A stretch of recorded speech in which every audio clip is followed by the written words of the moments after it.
ગેરકાયદેસર પ્રવૃત્તિ ચાલે છે એવું ગામ લોકો દ્વારા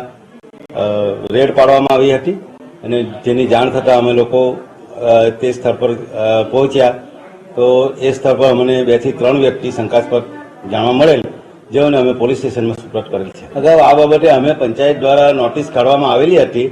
કે જે પણ ભાડાની રૂમો ચલાવે છે એમણે પંચાયતને જાણ કરવાની રહેશે, પણ આ ભાડાના ચાલ માલિકોએ આજ દિન સુધી અમને કોઈ માહિતી આપેલ નથી.